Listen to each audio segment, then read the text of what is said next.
You don't have an anxiety problem. You have a processing problem.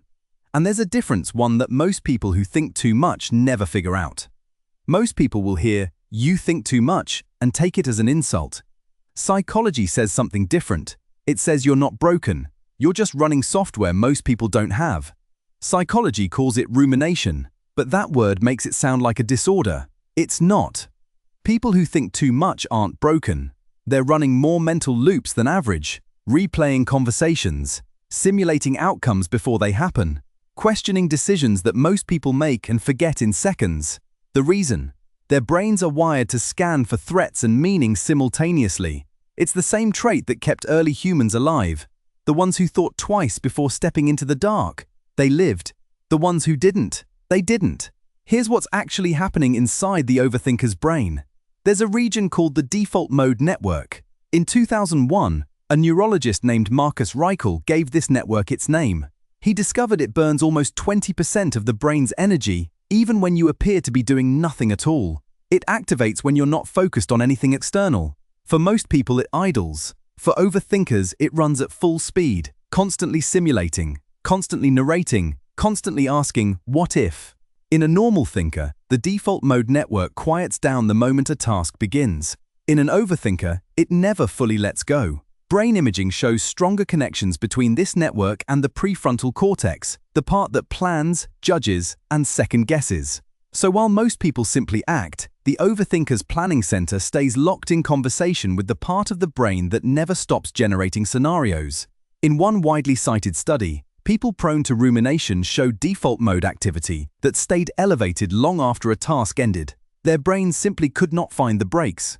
Research found that overthinkers don't just think more, they think in more directions at once. Multiple scenarios, multiple outcomes, multiple versions of themselves in the same situation. The result is a mind that treats a quiet moment as a problem to be solved.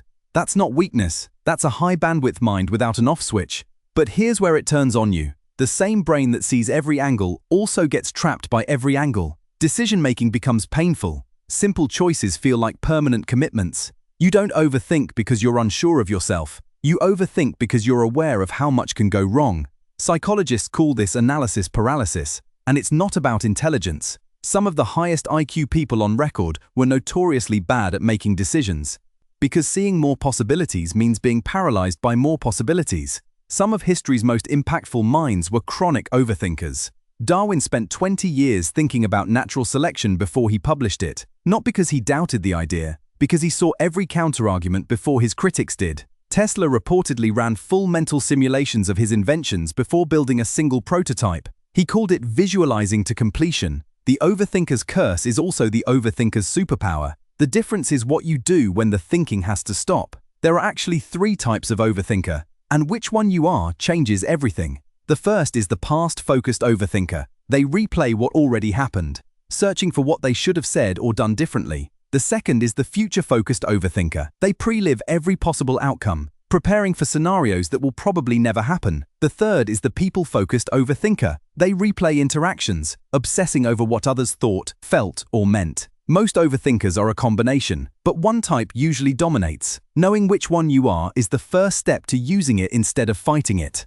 There's one place where overthinking hits hardest. Almost every overthinker knows exactly what I'm about to say. Shump eyes open, brain at full capacity. This isn't insomnia. This is your default mode network refusing to stand down. The brain didn't get enough external input during the day to feel satisfied, so it processes at night instead, in the silence, when nothing else is competing for attention. And here's something almost no one tells you. For most of human history, this was completely normal. Before electric light, people slept in 2 halves. Historians call it segmented sleep, a first sleep, then an hour or 2 awake in the dead of night, then a second sleep. That waking window wasn't a problem. People used it to think, to pray, to make sense of the day. Sleep historian Roger Ekirch documented hundreds of historical references to this exact pattern. Doctors of the time even recommended that midnight waking as the ideal hour for prayer and deep reflection. It was only when the light bulb compressed sleep into one solid block that lying awake at night started to feel like something was wrong. So when you wake at 2 a.m. with your mind racing, you're not broken. You're reverting to an ancient rhythm your ancestors lived by for thousands of years. Research shows overthinkers actually solve more problems during nighttime waking than during focused daytime thinking. The brain isn't malfunctioning, it found the only quiet time you gave it. So what separates the overthinkers who succeed from the ones who stay stuck? One thing: deadlines they give themselves. Not external pressure, not someone else pushing them. A self-imposed cutoff where the thinking stops and the action starts. Research shows overthinkers who set mental deadlines make decisions just as good as fast thinkers. Sometimes better, because the thinking before the deadline was actually useful. It just needed a container. Give your thinking a finish line, not a starting gun. If you think too much, you're not the problem. You're someone whose mind refuses to accept the first answer, someone who sees what others miss, someone who lives 3 conversations ahead of the room. The world calls that overthinking. Psychology calls it a pattern. The people who figure out how to use it, they call it an edge.